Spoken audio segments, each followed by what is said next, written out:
Hey everybody, this is Brett Grayson of Tactical Pay Radio, reminding you that the podcast you're listening to is a proud member of the Self-Defense Radio Network. Check out all the great content at selfdefenseradio.net.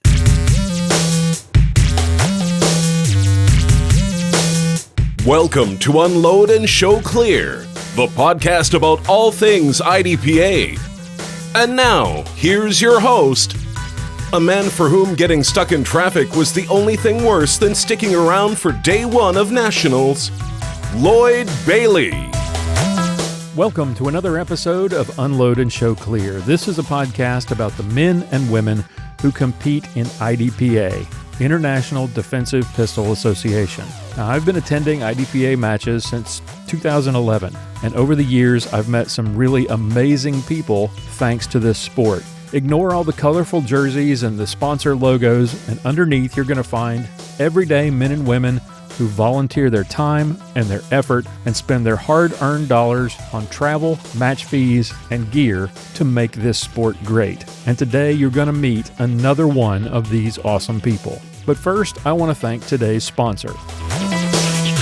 So you got a gun and your concealed carry permit. Now you need a holster, and not just any holster. You need a holster that is custom made for your gun, one that provides secure retention and which is comfortable for you to wear all day long. What I want you to do is check out our friends at Hog Holsters, HAWG holsters.com. Veteran owned and operated, Hog Holsters offers a custom line of inside the waistband holsters, sheaths, and magazine carriers in multiple colors and mounting options for the most popular handgun models. They're fully adjustable for cant and ride height, and they're handmade in the great state of Arizona using all American parts. Every part from the Kydex right down to the screws is made right here in the USA. Get a quality handmade holster, great customer service, free shipping on every order, and you can save 10% off your order of $30 or more when you use the promo code USC10 at checkout. HogHolsters.com. HAWG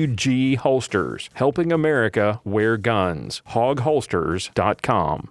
Our special guest today is Jeff Nelson from Chrisman, Illinois. Jeff, welcome to the show. Hey, Lloyd. Thank you so much for having me. Well, thank you for being here. I had the unparalleled pleasure of meeting you face-to-face at the Illinois State IDPA Championship, and I'm really happy that you agreed, despite meeting me face-to-face, you agreed to come on the show. So tell us a little about yourself. Tell us what you do for a living there in Chrisman. Oh, man. Hey, and there's no need for self-deprecation, man. It was a pleasure meeting you and getting to see you shoot and all that cool stuff. That was a cool match, and you being there, I think, helped to make it special. So thank you for being there, man. That was awesome. It was my pleasure. Yeah, man. Yeah. I live here in Chrisman, Illinois. I'm a music teacher by trade. Specifically, I'm a band director. I've taught band for 19 years. Oh, wow. 11 of those have been here in Chrisman. Before that, I taught in Missouri. And, I have a beautiful wife and 3 daughters, and just am leading a very blessed life because I have a career I am passionate about. And then I have pursuits that I'm passionate about, chief among which are competitive pistol shooting and hunting, fishing. That's I'm blessed beyond measure. So that's kind of a summation of me. Well, that is fantastic. So, what level do you teach? What grade level are you teaching band? I'm pretty lucky here. I get to teach grades 5 through 12. I run my entire band program by myself. Oh, wow. 5th grade has their own class. 6th grade has their own class. 7th and 8th is combined. And then they have high school band, which is 9 through 12. I also teach some general music classes, world music listening. I teach guitar. I teach world music drumming, and lots and lots and lots of private lessons. Neat. All right. So, you're another Illinoisan that we've been glad to have on the show, and a lot of people have this idea that living inside the state lines of Illinois most of your life, that guns were a rarity, but I got to see, outside of Chicago, Illinois, and it's very rural, and it's very different from what I expected. What was your introduction to guns? Where did it come? Where did that interest come from? Actually, it started right here in the state of Illinois. I grew up in a Chicago suburb, a southwest suburb, a place called Woodridge, and my father, his whole life, has owned firearms, and we would take a trip down to my grandmother's house in Southern Illinois in Carbondale every year. Like the last day of school, we'd get out of school, we'd go down there, and we'd do two things: we would fish, and we would shoot. And because she lived in the country outside of Carbondale, we'd just run right out back behind the house and shoot guns. And that's where I shot my first gun, which was my my great grandfather's Winchester 20 gauge break action shotgun. Yeah, I was a little guy, and it's funny. I've listened to a couple of other interviews, and there's so many of us shooters, like that was our first experience where we were handling a shotgun that was too much for us, and it just knocked us on our butts, but we fell in love with it anyway. And that sounds so counterintuitive. Like you'd think, oh no, man, that recoil, it hurts, it's loud, it's noisy. No, I fell in love with it. Just absolutely fell in love with it. I'm very blessed to have a dad who introduced me to it safely and with a great deal of responsibility. And man, yeah, I've been hooked ever since. So what was the transition from shotguns to handguns? Oh, I went the long way around. So we did that, and we had that and a Marlin Model 60 22 semi-auto. Oh, yes. So because of that, for the longest time, I was into shotguns and long guns. And then all the way fast forward to the year 2012, I had been doing some pistol shooting, and my dad had really gotten into pistol shooting more. In 2012, my sister was like, hey, there's a pistol match real close to where you live. You should go do it. I'm like, okay. So I hemmed and hawed, and I spent half a year getting around to it. And then I remember in August of 2012, I went to this match, and my world was changed forever. Now, unfortunately, it was not IDPA, because I know this is an IDPA show. It was a defensive pistol match. So it looks and acts a lot like IDPA. Right. It's different. It's the same animal, just kind of different clothes, right? Right. And my mind was blown, because all the other shooting I had done had been non-dynamic. It had been, stand at a table, safely get the gun out, right, poke holes in paper, put the gun away, and that was awesome, and I enjoyed it. But I was like, if I want to poke holes in papers, I want to see if I can do it at 100, 200, 300 yards. That was exciting. And I didn't think of pistol as being a challenge in that way. And then I shot where I was moving, and the targets were moving, and I was rolling around on the ground, and I was like, this is like the movies. And no joke, I almost have not shot my long guns. And other than in purpose-driven stuff. So the action pistol stuff got me into action rifles. So tactical 2-gun and 3-gun. That literally opened the door for all of that. My poor shotguns just sit there unless I hunt with them.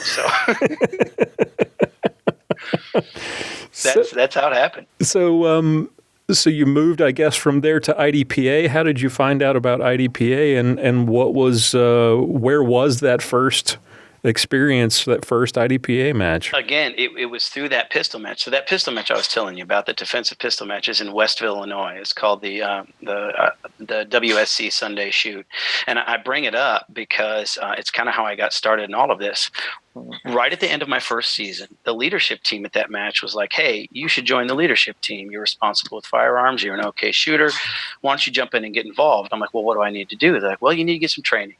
And they encouraged me specifically to go get the IDPA safety officer training. Oh. And so I think it was that fall or the fall of 2013. Yeah, it was fall of 2013, the following fall. Or no, it was winter of 2013, my bad. So I think it was right in January or February of 2013, because it was so icy and nasty out. I went down to Sparta and took my SO training with Mike Mates and Keith Connolly and Jeff Duckworth, and just got enraptured with this sport, because it was such a cerebral game, and there were so many rules. And I know for some people that can be off-putting at first, but the more I learned about it, the more I was like, oh, dude, if you can do this and safely handle a firearm, you're really accomplishing something. And so that gave me the confidence to be a safety officer at my own match. And, that led me to going, okay, well, if I'm going to be an SO, I might as well get involved. And so Jeff Duckworth was good enough to have me be an SO at the Illinois State match in 2014. Now, that was not my introduction to IDPA competition. My competition was I wanted to shoot a match before I SO'd one in IDPA. And so Missouri Backstoppers 2014. And I could not have had a better introduction to IDPA. So, but my very first IDPA match was actually that big Missouri State Championship match. Mm-hmm. I had never seen that many shooters in one place. I'd only seen stuff like that on TV, and I was freaking out. I was so excited. And I ran the gun as best I could, and I have video of all of it. And I go back and watch it now. I'm like, oh no, what am I doing? But apparently, I shot well enough. I was a SSP sharpshooter back then, and I placed 4th in SSP sharpshooter, and I got a trophy. And I was like, they give trophies at this thing? I couldn't believe it. My buddy who I shot with at my match was there too. And he's like, hey man, yeah, congrats. You're going to get a trophy. I'm like, no way. And so between that experience and then getting a trophy, I have been hooked hard ever since. And then about a month later, I worked the Illinois match and shot it and fell in love with that match. And it's just been one big, snowball ever since. Yes, it really has. That's a great way to put it, as a snowball. Yeah. It's amazing how that little cheap plaque serves as so. I'm giggling, yeah, because it's such a motivator. That one little plaque, and of course, it's sprung a family. I have a few others, and I'm just as excited about one that I got a month ago as I was about that first one. It's like for some reason that excitement never goes away. and then two, managing disappointment if you don't get one at a match, because it happens a lot too. You just it's a beautiful life lesson. Every match is. So, what gun did you start out shooting? It's near and dear to my heart. It's a 6-hour P226, and I have a little story with that if I can tell it. I love this pistol forever because it's another kind of transition I made away from long guns. Remember me telling you, Dad was getting more into pistols, and every time I'd go to visit him, he's like, Jeff, let's go to the range. I'm like, all right, let's do it. Well, I didn't have any pistols at that time, so we had his, and he had a Kimber Royal Custom 2, and he had this SIG 226, and every time we shot him, I shot that SIG better and better, and to the point where he's like, son, you're shooting that better than I am. He's like, why don't you just have it? And I'm like, wait, what? He's like, yeah. And it was funny because at that same range session, we went home afterwards and we're watching, that show Shooting USA. They had a really cool thing on there on practical pistol shooting. And I remember learning who Doug Koenig was at that time. Right. And Doug was tearing it up and he was describing how it worked. And he's like, yeah, in this sport it goes, it's like, they take your time and then they also deduct for accuracy issues. And I was like, oh man, that sounds so strict. That sounds so tough. And after a short pause, Dad says, I bet you could shoot as good as any one of those guys. Now, of course, he was being nice because at that time there was no way I could, because those guys, they're still. But that's what dads do, But that's what dads do, and it got me thinking. And then, lo and behold, that very next year is when my sister called and said, "Hey, you need to go shoot this thing." So I started shooting there, and literally that 226 took me from I like long guns more than pistols to wow, I love this pistol thing to now I'm competing. Who is this guy at this match that keeps beating me by the teens and 20s of seconds, and why am I so much slower than him?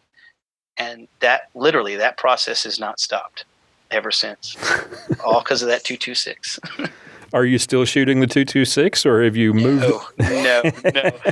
It was funny. So the guy I was chasing at my local match, he kind of became a mentor to me, and he kept saying, "Oh, Jeff, you got to stop shooting that goofy SIG," because he's a Glock guy, and that's something that I love, and also kind of bugs me a little bit about our sport. Is guys are so diehard about a brand, but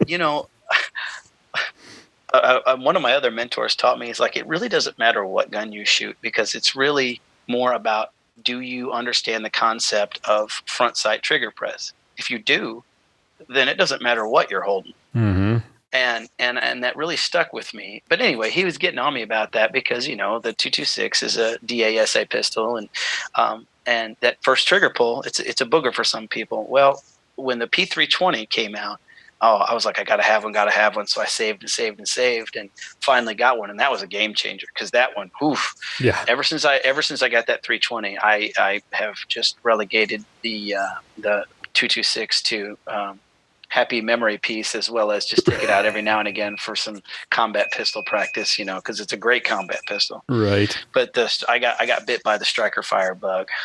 Yep. And so that's where it all started, was at 226. All right. And you are now a master in SSP. Yes, sir. What kind of effort did that take? Was it just, did it seem to come like you get a trophy in your first sanctioned match, your first IDPA match? Yeah. What was it like going from there to master? What did it take? The short answer is it has been one of the coolest, most beneficial journeys that I've ever been on in my entire life. The only other thing I can liken it to is my journey from being a high school musician to becoming a college and even professional musician, in that you learn what it means to practice. You learn what it takes to pay attention to the small details. So going back to that first match, I was really excited about getting fourth place, but I was still like 20 or 30 seconds off of SSP sharpshooter first place, and it felt like I was an hour behind the guys in the master level. I was like, I don't even know how you would find that much time.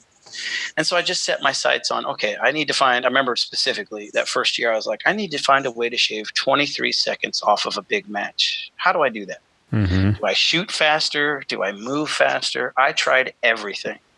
I got trapped for about a year in that trap of like, I'll just pull the trigger faster. Well, that doesn't work. I mean, hello, understatement of the century. But it's one of those things, you start trying things. And then I learned about dry fire practice, and okay, what's that all about, and how does that work? And so I started integrating that, and that started to pay big dividends. Yeah. After I started dry fire practicing regularly, I was like, I was shaving time off left and right. And then I started thinking about movement differently. I read, since then I've read a ton of books, but one of the first books I read was Brian Enos's book. What's the name of that book? I should have grabbed it today. I should know. I've got 12 copies of it. Exactly. It's like, I was going to say the second one I read was Thinking Practical Shooting by Saul Kirsch, but it's Brian Enos's book on practical pistol shooting. Right. And it got me thinking, okay, there's lots to this game. There's lots of different things. And so I systematically, being a teacher, I know how to break things down and make my own program out of stuff. And so, I started putting together little things, focusing on working on my weaknesses and accentuating my strengths. And it's literally been that process. And to overly elaborately answer your question, here's what it's grown to. It started from, I'm going to start working on trying to make individual aspects of my shooting faster, to it's almost become whole life. So now for I think it's the last 3 years, I get up at about 5:30 every morning, and I dry fire practice every morning for 15 to 45 minutes, depending on how much time I have that morning. And then I get my day started with my other stuff. I've started doing yoga 5 days a week to get my body to move. So I'm 41 years old, and there's guys out there running these matches that are in their 20s. Don't I know it? Yeah. And so to be able to move well, and a lot of leaning and bending and running and stuff, when you keep your body limber, I work out 5 days a week too. And so it's almost like my quest to get better at this sport has just made my whole life better, in that it's given me these routines and disciplines that are good for my body, good for my health, good for my mind.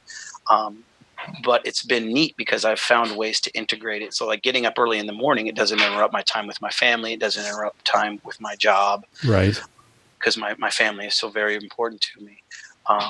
And I'm able to do it. And I'm really blessed because my wife 100% supports my shooting endeavors. And so, weekends when I'm out at the range trying to get live fire in, and when I'm gone for days at a time for matches, she's super supportive. So that's kind of the process. It became lots of trial and error and creating different practice sessions and routines, and then walking in the footsteps of masters. We were talking about those books. Brian Enos, Saul Kirsch, Gabe Suarez, Mike Seeklander. I can't say enough great things about Mike Seeklander. And can I just say, I'm over the moon the fact that I'm being interviewed on the same show that like my hero and mentor Mike Sieglander was interviewed on. I can't. I'm tingling all over. I'm so excited. So, mid-interview, thank you again, Lloyd, for this. This is just I'm just my mind. Not a problem. Glad to do it. By the way, the check's in the mail for those nights. But Mike is such an inspiration, both as a shooter and as a teacher. The first, yeah, I know, baby. See, my daughter is here. Run in the other room, sweetheart. Yeah, there you go. Sorry, my 4-year-old came in.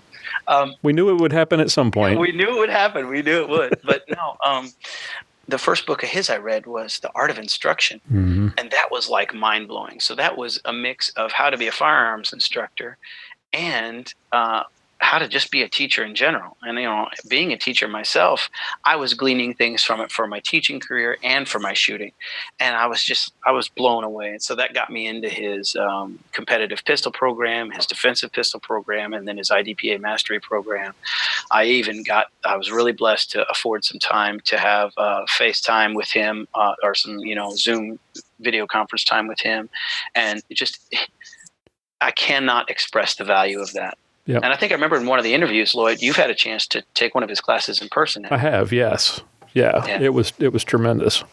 So between trying to walk in the footsteps of people that have gone before you and then finding your own way through it, that's kind of been the process. So you have a very different approach to the game as a teacher that a lot of other shooters, that the people that I've talked to so far, don't have, because you, with the exception perhaps of Sieglander, but you've taken this challenge to get better as a shooter and approached it in the same way that you approach, all right, how am I going to teach my students to get better in music? How am I going to make myself better?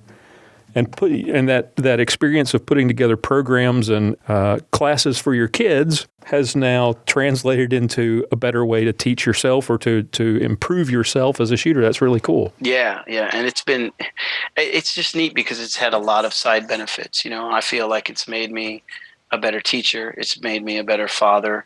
It's just there's just been so many added benefits, and you wouldn't think. It seems also counterintuitive that music teaching and being a competitive pistol shooter, those would be contrary, but really I view them as very symbiotic.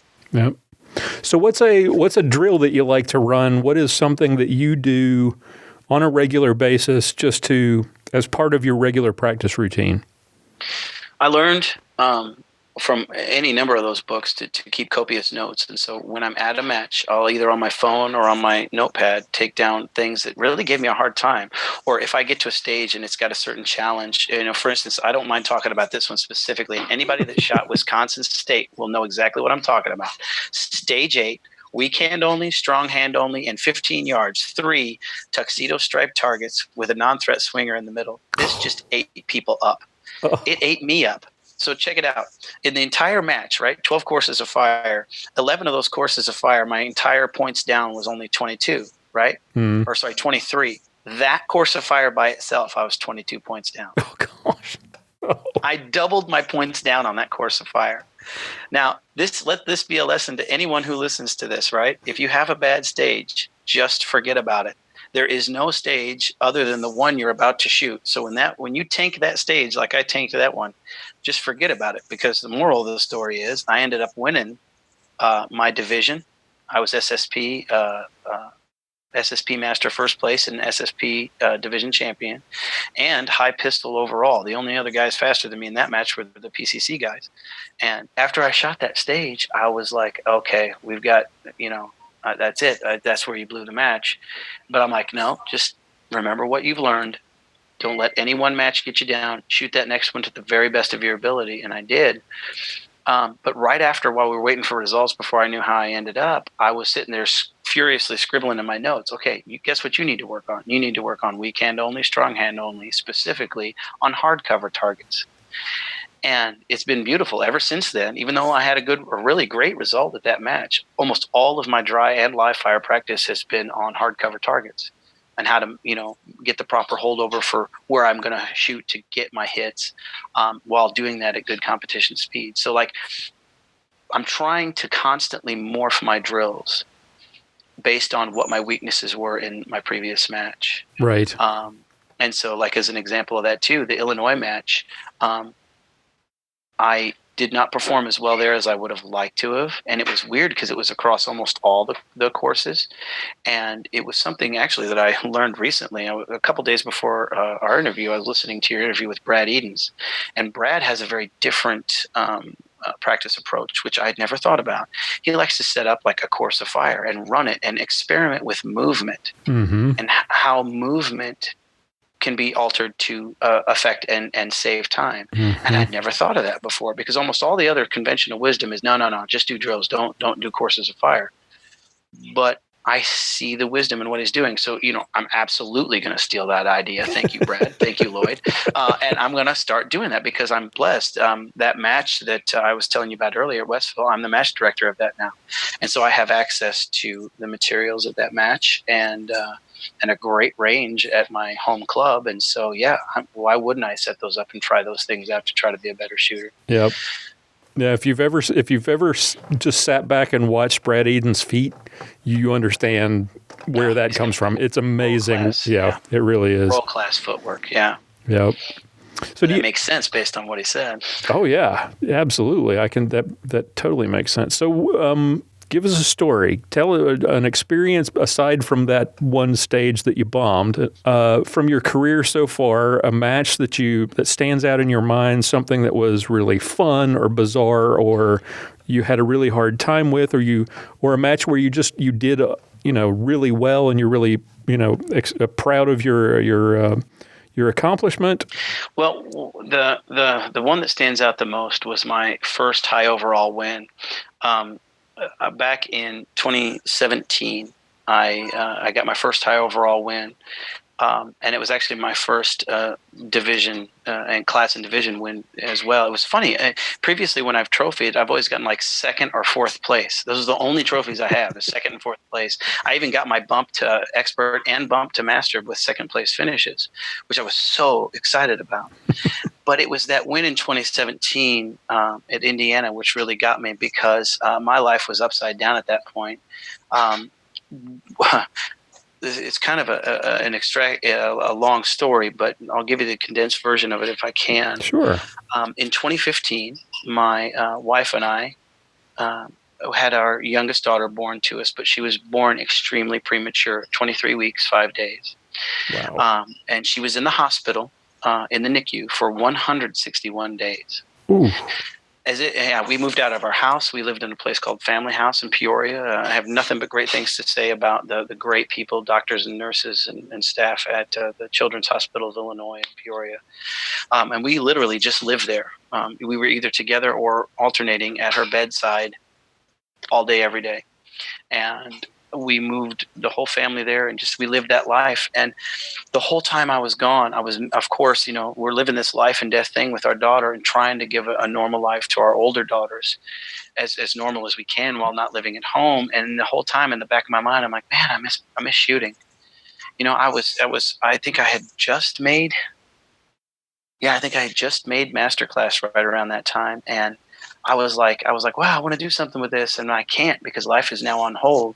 Mm-hmm. And so whenever I could sneak away, I would dry fire. Whenever I would get back home, I'd maybe sneak away and do, that whole first year I couldn't. But when we got home, I could sneak away and do a match every now and again, a local match. And when our baby came home after the 161 days, she was on oxygen 24 hours a day. Oh. And we had to turn our home into the NICU, where it was a very sterile environment. Mm-hmm. And, taking time to shoot when you and your wife are the primary caregivers for a high needs child, it's just not something I can allow myself to do. But thankfully, my wife graciously allowed me time now and again, because she knows, it's like you need to do these things to be yourself. And God bless her, she's allowed me to sneak away every now and again and do it. And what was beautiful is after that year of being on oxygen 24 hours a day, we got off of oxygen in the daytime. We're only on at night, right? So now instead of being, freaking out all day, we're only freaking out at night, and we're alternating nights. And, it was crazy. Right around when that started to end, when she was just about off oxygen completely, I was able to start competing again. And that was in 2017. And that fall, that October, I was able to get away and get the longest period of uninterrupted time that I've ever had. And it was just like IDPA was still there for me, and I had this brilliant match, and I was on top of the world because, I was like, there's a tough stage or two in this match. And I was like, I'm not even stressed about this because you know what? At least I'm not living out of my own home, away from my own home, going in the hospital every day. Right. All that we had lived through just put everything in perspective. And so I was able to come to the match in this really relaxed, focused attitude. And then to come away with the win, I was just like, I felt like I had come through this huge personal family challenge as well as this great shooting challenge. And it taught me a lesson that in so many things in my life, I overthink it, or I'm in my head too much. And maybe that was one of the things holding me back in my shooting. And, among the myriad of gifts, chief of which that this struggle with our daughter, our youngest daughter, came from, other than her being the primary gift, it's just this wonderful perspective and thankfulness on life that it's given us. And so I don't know if that's a little too deep for that's beautiful. what we're looking at, but it gave this beautiful perspective to my life and to my shooting that has just brought so much joy that I could have never found any other way. That match will always be special to me. That is awesome. So one last thing I wanted to ask you before we kind of wrap things up. Yeah. At this point, what would you say, you've systematically created a plan for getting better. What part of your game at this point is your strength, would you say? What's your strong point? And what are you still working on? What needs improvement? It's such a personal question, but I have to answer it. It's personal because I have to speak specifically to my weaknesses.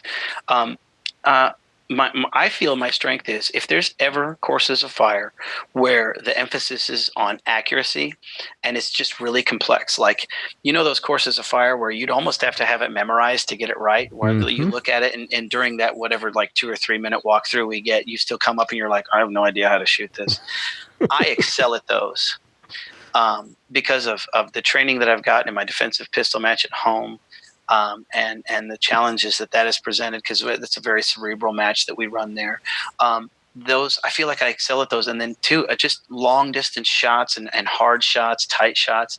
I love those. And unfortunately, that means that I excel at slower courses of fire. Right. And when those stages that most guys love, where it's just like most shooters love them, they're like, oh yeah, it's a run and gun stage where you don't have to, you just hose the stage. Yeah, that's always kind of been a block in my mind, because in the back of my mind, I'm like, I know I'm not the fastest trigger puller out there. My best splits are still not where I want them to be, and so I always do the same thing in my mind. I go to those where like, oh, this is a fast stage. Okay, well, just shoot it well.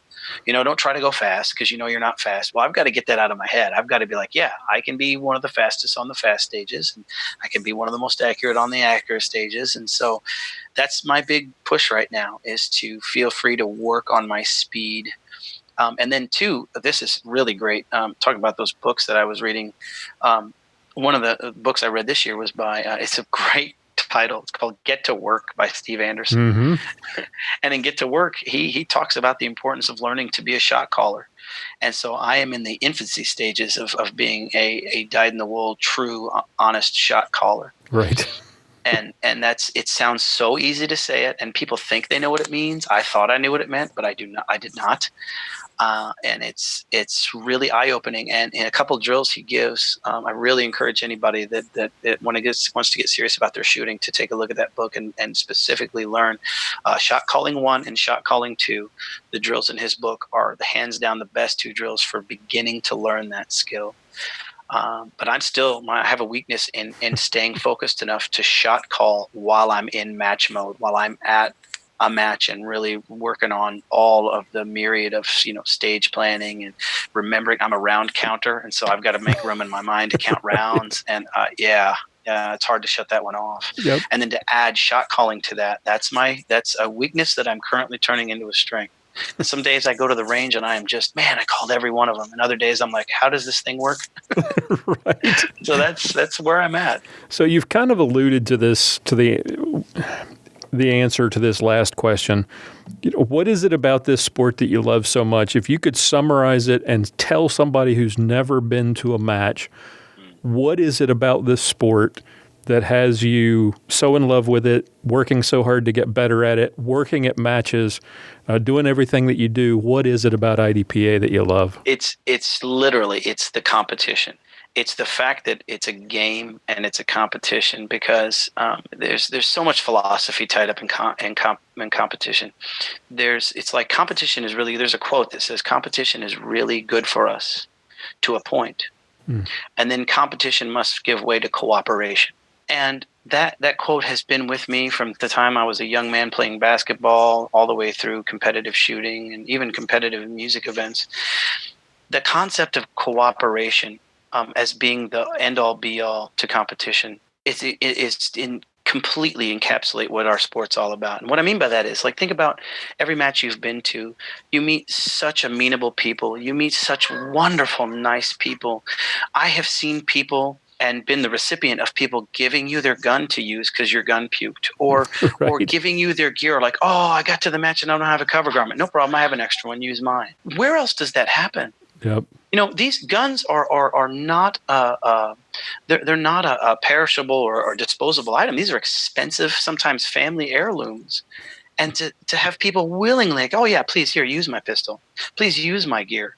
Because we have significant dollars and even time invested in these things, and people just willingly hand it over to almost complete strangers. Why? Because we share this sport, this competition that is, it encourages responsibility, it encourages cooperation, it encourages all of the best parts of us to come out.